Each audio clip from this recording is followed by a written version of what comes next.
At dawn on Saturday, a small ship traveling from Miami to Key Biscayne was caught in a fierce storm in the Caribbean Sea. Among the passengers was Jessica Lane, a young girl from the United States, dreaming of spending a weekend in a tropical paradise. She had no idea she was about to face an ordeal that would change her life forever. The ship was drifting on the waves when the squally winds and huge waves hit with renewed vigor. The crew tried to keep the ship afloat, but the water was rushing in and panic gripped the passengers. Jessica clung to the railing and watched the chaos unfold around her. People were screaming, grabbing for life jackets, but the storm did not subside. At one point, the boat tilted and began to sink.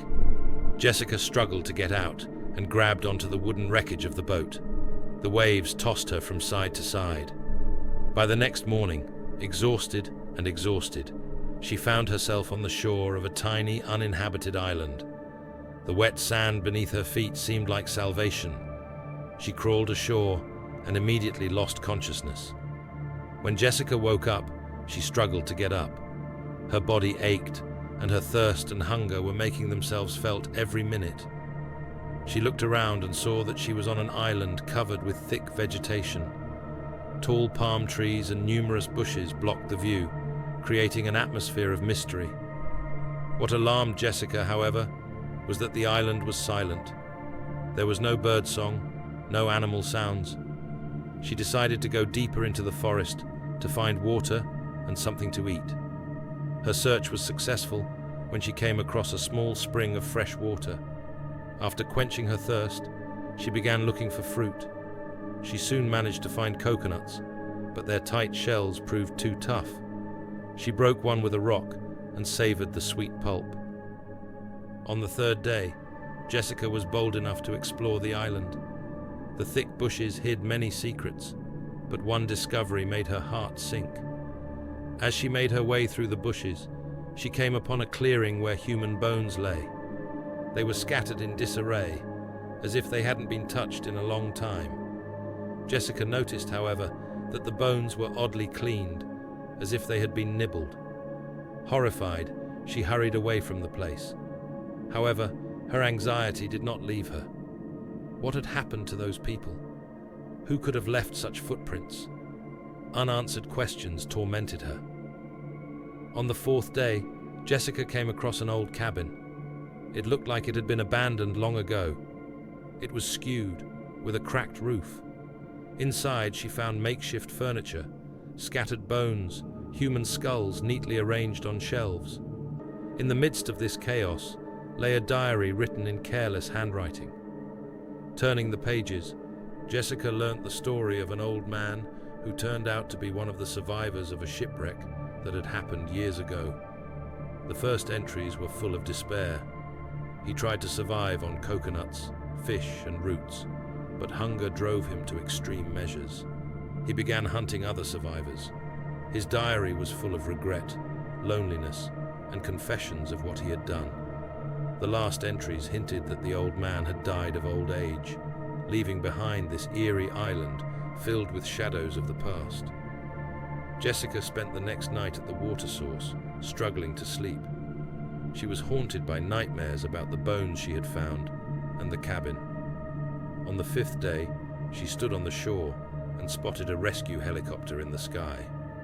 Waving her arms and a piece of clothing with all her might, she tried to attract the pilot's attention. To her surprise, the helicopter did indeed circle the island. A few hours later, a rescue boat came to the shore. Jessica was rescued. She explained what had happened to her during those days. The rescuers listened to her carefully. They were amazed by her story, especially the mention of the diary and the remains. Back on the mainland, Jessica learned that the island was considered a cursed place. The locals told legends about the lone hunter, a man who survived at all costs. Researchers have confirmed that the diary belonged to the very same cannibal. This man didn't just hunt the people who survived the shipwreck. He kept them for a long time as pets, so that their meat would last him for a long time.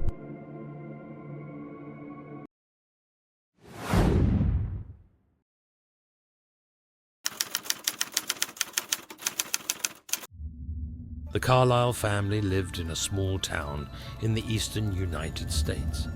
Glenn and Mary Carlisle were the happy parents of an only daughter, 8-year-old Hannah. The little girl was the light of their lives, bright and curious. However, in the fall of 2005, their world came crashing down. That fateful evening, Mary reported to the police that their daughter Hannah was playing in the garden and suddenly disappeared. Soon a search began involving the whole town. Volunteers scoured forests, rivers, abandoned buildings. The police found no trace of her. After months of unsuccessful searches, the case was closed, and in official documents Hannah was recognized as missing. 15 years had passed. On the calendar was the fall of 2020. The Carlisles still lived in the same house, though every corner reminded them of Hannah. That evening, the phone broke the silence of the house with a shrill ring. Mary flinched, then picked up the phone. "Hello?" Her voice trembled. There was a pause on the other end of the line, filled with a strange noise like the rustling of the wind. Then came a low, whispering voice. "Mom, it's me. Hannah." Mary froze. Her heart froze. She dropped the phone, but Glenn picked it up. "Who is it?" he asked sternly. "Dad, it's me. It's really me." His voice was quiet, but there was an ineffable familiarity in it. Glenn felt a chill run down his spine. "That's impossible. Hannah, had you forgotten me?" she said. "You left me there. In the woods, that night." Mary grabbed the phone, rejoining the conversation. "Hannah, what do you mean?" "We've been looking for you. We've been doing everything we can." The voice on the other end grew firmer. "No, Mum. You know what you did. You gave me to him. You sacrificed me, just like he asked. I remember everything." Mary fell to her knees, clutching the tube to her chest. Tears glistened in her eyes, but her face expressed horror. "It can't be true," she whispered. You don't understand." Glenn was silent, his hands shaking as he tried to sort through his thoughts. Deep in his soul he chronicled these memories, and they were beginning to surface. 15 years ago, Mary had been obsessed with keeping her family together. After a strange illness struck Glenn, they turned to a local sorcerer. His name was Adam Blackwood, and he lived on the edge of the woods. He offered them a ritual that could save Glenn, but demanded the sacrifice of their child's pure soul. At first, the Carlisles refused. However, when Glenn's condition became critical, Mary agreed. She convinced herself that it was all a lie, and nothing would happen to Hannah. That night, they took Hannah to the woods under the pretense of a picnic, leaving her there as Blackwood had instructed. Their daughter was gone forever. "You don't understand," Mary cried into the receiver. "We wanted to save your father. We thought it was just a game." "It wasn't a game, Mum." Hannah's voice became shrill. "I stayed there, with him. I saw things you can't even imagine. I changed. And now I've come back for you." A loud laugh echoed through the phone. "Where are you? Tell us where you are," Glenn asked. There was a long pause. Then Hannah answered, "I'm closer than you think."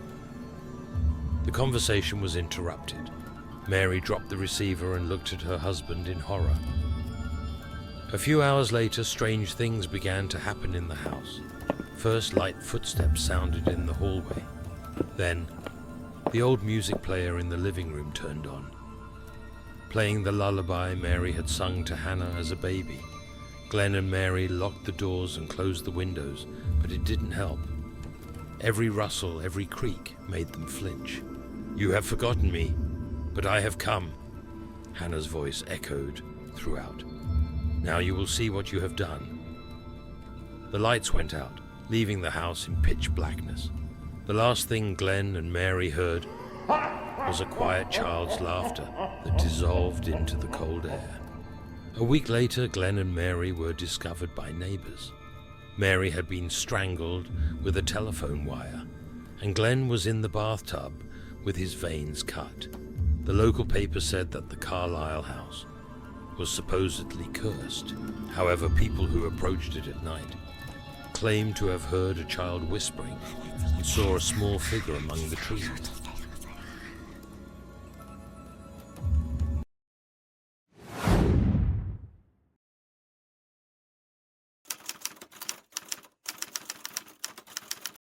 Jack Harper has been a wildlife photographer for many years. He has traveled all over the world in search of the best shots, from the harsh Arctic deserts to the dense jungles of South America. This time, he decided to spend a few days in the backwoods of northern Washington state, near the Canadian border. This region was famous for its wildlife. There were bears, wolves, and rare birds, which Jack hoped to capture on his camera. He arrived in the forest late in the afternoon. Leaving the car at the edge of the road, he picked up his gear and headed deep into the forest. Jack liked to spend the night outdoors. It gave him a chance to keep his eyes open for the moments when the light was best for shooting. He chose a spot by a small lake, set up his tent, and prepared for the night. The silence of the forest was soothing to him. The sounds of the forest's nocturnal inhabitants and the rustling of the wind reminded him that here he was only a guest in the forest. The night passed quietly, except for a few strange sounds he heard in the distance, but Jack didn't pay much attention to them. He thought they were the sounds of animals and went back to sleep. The morning brought calm, as expected. Jack came out of the tent and went straight to work. He took pictures of the morning light reflecting in the lake. He took pictures of the birds that fluttered between the trees. And he noticed bear tracks on the wet ground, which he also captured. In the evening, Jack decided to head home. When he returned to town, the local news was discussing a murder. 3 had been found dead in the woods, just a few kilometers from where he'd spent the night. The police had already launched an investigation, but there were few details were available. Jack was shocked to learn that he had been so close to such a terrible event. He tried not to make too much of it. Jack hoped that it wouldn't disturb the calm he had experienced in the woods. The next day, Jack decided to go through and print out the pictures that he had taken. He couldn't wait to see the results of his work: the morning light, the bear tracks. He transferred the photos to his computer and began and started processing them. Most of the shots were his usual landscapes and animals, as expected. However, when he reached the end of the list, his heart sank. Jack immediately felt an attack of fear. He was sure he hadn't taken the pictures. He tried to remember the night, but he couldn't understand how this could have happened. Did someone use my camera? He thought. However, the camera had been right next to him the whole time, and he hadn't noticed any presence of other people in the woods. The last 6 pictures that appeared on his camera were not his work. The first image was something strange: silhouettes of people against the night forest. The second image was clearer: 3 men standing on a forest path. The third image was more gruesome: a man with a knife standing over another man who was on the ground bleeding. The fourth shot captured the moment of the attack. It was as real as if he himself was standing there and filming it up close. In the 5th shot, there were bodies on the ground, and the 6th picture was even more frightening. It was taken right in front of his tent, when it was already empty. This story left a deep imprint on his mind. Jack never went back to that forest again, and his passion for wildlife photography gradually faded. He no longer felt safe alone in the wilderness. The last 6 images remained a mystery that kept him busy for the rest of his life.